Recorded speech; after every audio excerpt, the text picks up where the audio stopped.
Oke, kali ini aku cuma punya 2 teka-teki untuk kamu, tapi kamu tidak akan bisa memecahkannya dengan mudah. Siap? Ini yang pertama.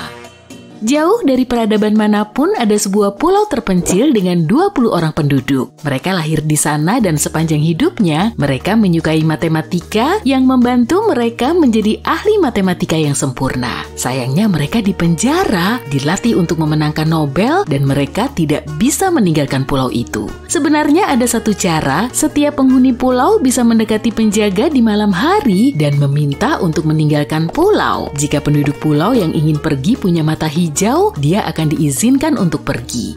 Jika tidak, dia akan dilemparkan ke gunung berapi di pulau itu. Jadi jelas tidak ada yang berani mengambil risiko, karena nggak ada satupun dari mereka yang tahu warna mata mereka. Masalahnya mereka semua sebenarnya punya mata hijau, jadi teorinya masing-masing bisa pergi, tapi tidak ada yang melakukannya. Tidak ada sesuatu yang bisa memantulkan cahaya di sana, mereka bisu dan tidak diizinkan untuk saling berkomunikasi dengan cara apapun. Satu-satunya waktu mereka untuk saling bertemu adalah saat berbaris setiap pagi.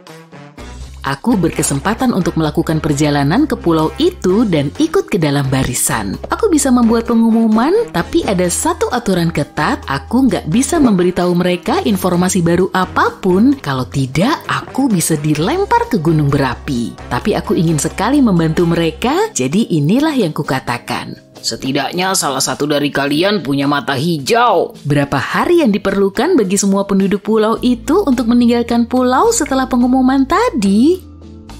Oke, mungkin agak sulit untuk mencari tahu jawabannya segera dengan 20 orang, jadi mari kita pertimbangkan dulu kasus 2 orang penduduk pulau, Eta dan Fai. Keduanya punya mata hijau, tapi mereka tidak tahu warna mata mereka sendiri. Jadi saat aku mengumumkan pernyataan tadi, mereka memperhatikan dan saling memandang sambil mengingat warna mata mereka. Eta melihat bahwa Fai punya mata hijau yang sesuai dengan pernyataanku, tapi dia tidak yakin bahwa dia juga punya mata hijau. Fai juga melakukan hal yang sama. Dia melihat warna mata Eta yang hijau, tapi dia tidak yakin dengan warna matanya sendiri. Jadi malam pun tiba dan tidak ada satupun dari mereka yang pergi. Ketika bertemu keesokan harinya, mereka menyadari sesuatu. Eta sadar bahwa kalau Fai melihat Eta tidak punya mata hijau, Fai akan paham bahwa satu-satunya orang yang punya mata hijau adalah dirinya dan akan meninggalkan pulau malam itu. Namun Fai tidak melakukannya, jadi Eta sadar bahwa Fai melihat matanya yang berwarna hijau dan tidak yakin dengan warna matanya sendiri. Jadi mata Eta pasti berwarna hijau. Fai punya logika yang sama dan berpikir bahwa dia juga punya mata hijau. Sekarang mereka berdua paham soal ini dan pada malam kedua mereka berdua pergi dan dalam kasus 2 penduduk pulau, mereka berdua pergi pada malam kedua. Sekarang katakanlah ada 3 orang di pulau itu, Eta, Fai, dan Theta. Masing-masing mereka melihat 2 orang bermata hijau, tapi mereka masih tidak yakin dengan warna mata mereka sendiri, jadi tidak ada yang pergi pada malam pertama. Di pagi hari mereka bertemu lagi, tapi sayangnya belum ada juga yang yakin dengan warna matanya sendiri. Theta berpikir mungkin matanya tidak berwarna hijau, dan Eta serta Fai saling memperhatikan. Dia tahu sekarang Eta dan Fai akan sadar bahwa tidak ada satupun dari mereka yang pergi dan akan pergi keesokan harinya.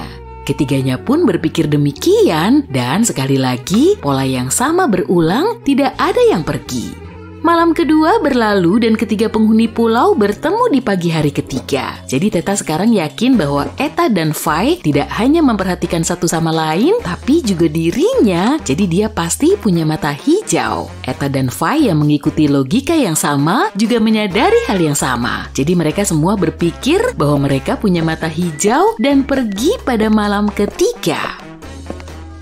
Nah, kalau aku menambahkan penduduk pulau lagi, logika yang sama akan berulang dan akan membutuhkan 1 malam lagi untuk mengetahui jawabannya. Dalam kasus ini ada 20 penghuni pulau, mereka semua akan melihat 19 penghuni pulau bermata hijau dan akan menimbang-nimbang apakah orang lain juga melihat 18 atau 19 penghuni pulau bermata hijau. Jadi mereka akan saling mengamati selama 19 malam dan ketika mereka bertemu lagi pada pagi hari ke-20, mereka semua akan pergi pada malam ke-20 setelah itu. Oke, bagus. Berikut ini teka-teki kedua. Menurutku yang ini jauh lebih mudah sih, jadi aku akan memberimu sedikit waktu. Tapi otakmu masih harus tetap aktif ya. Kamu melakukan perjalanan mengarungi lautan, mengantarkan tangki ikan berisi spesies ikan langka kepada ilmuwan yang akan bekerja untuk meningkatkan populasi spesies ikan tersebut. Namun dalam perjalanan, kamu terjebak dalam badai dan tangki-tangki ikan tenggelam di laut. Catatannya juga hilang, jadi kamu bahkan tidak yakin berapa banyak tangki ikan yang harus dikumpulkan. Tapi kamu harus menemukan semuanya. Kabar baiknya, ada kapal selam penyelamat yang bisa kamu gunakan, tapi bahan bakarnya cuma cukup untuk 1 kali perjalanan ke dasar laut. Jadi sebelum turun, kamu harus melakukan pemeriksaan. Pencitraan termal mendeteksi 50 organisme di area tempat tangki ikan itu tenggelam. Itu adalah jumlah ikanmu dan hiu yang bukan milikmu. Dengan menggunakan pemindai, kamu memindai 3 wilayah laut secara lebih dekat, wilayah A, wilayah B, dan wilayah C. Pemindai menunjukkan bahwa di sektor A ada 4 tangki ikan dan 2 hiu. Di wilayah B ada 2 tangki ikan dan 4 hiu. Tapi saat kamu akan memindai wilayah C, alat pemindainya rusak dan kamu tidak dapat data. Jadi kamu perlu mencari tahu berapa banyak tangki ikan yang ada untuk bisa mengirim kapal selam. Ini bukan tugas yang mudah sih, terutama karena catatannya hilang. Kamu nggak tahu persis berapa banyak tangki ikan yang ada di kapal, tapi kamu ingat bahwa jumlahnya tidak lebih dari 13. Kamu juga tidak tahu berapa banyak ikan yang ada di setiap tangki, tapi kamu tahu jumlahnya sama di setiap tangki. Ada juga informasi bahwa di setiap sektor ada jumlah hiu yang berbeda dan tidak lebih dari 7 ekor di masing-masing sektor. Dengan mengetahui semua ini, dapatkah kamu mengetahui berapa banyak tangki ikan yang tenggelam di sektor C? Cara terbaik untuk menyelesaikan masalah seperti ini adalah dengan menggunakan tabel. Jadi kita tahu bahwa maksimal ada 13 tangki ikan. 6 diantaranya terletak di sektor A dan B, jadi totalnya antara 6 hingga 13 tangki ikan. Nggak boleh lebih, nggak boleh kurang, karena kita sudah punya 6. Sekarang kita beralih ke hiu. Di setiap sektor maksimal ada 7 hiu. Selain itu, jumlah hiu di masing-masing wilayah tidak pernah sama. Karena di wilayah A dan B ada 2 dan 4 hiu, maka jumlah hiu yang mungkin ada di wilayah C adalah 1, 3, 5, 6, dan 7. Yuk kita letakkan angka-angka ini ke dalam baris. Di kolom sebelahnya kita taruh 6 di setiap baris. Ini adalah jumlah hiu di wilayah A dan B. Sekarang kita tahu ada 50 makhluk yang berada di perairan tersebut. Jadi untuk setiap kemungkinan jumlah hiu, kita dapat menghitung jumlah ikan yang tersisa. 43 jika ada 6 hiu ditambah 1 di wilayah C, 41 jika ada 6 hiu ditambah 3 di wilayah C, 39 jika ada 5 hiu di wilayah C, 38 jika ada 6 hiu di sana, dan 37 ikan secara keseluruhan jika ada 7 hiu di wilayah terakhir ini.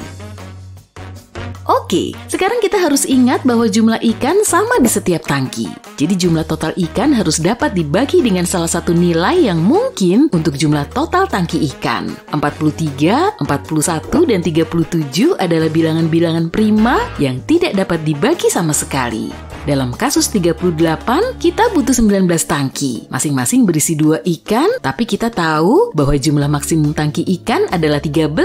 Jadi satu-satunya skenario yang mungkin adalah 39 ikan dalam 13 tangki, yang berarti 3 ikan di setiap tangki. Jadi di wilayah C ada 7 tangki ikan yang hilang di dasar laut. Semoga kamu bisa menemukan semuanya ya.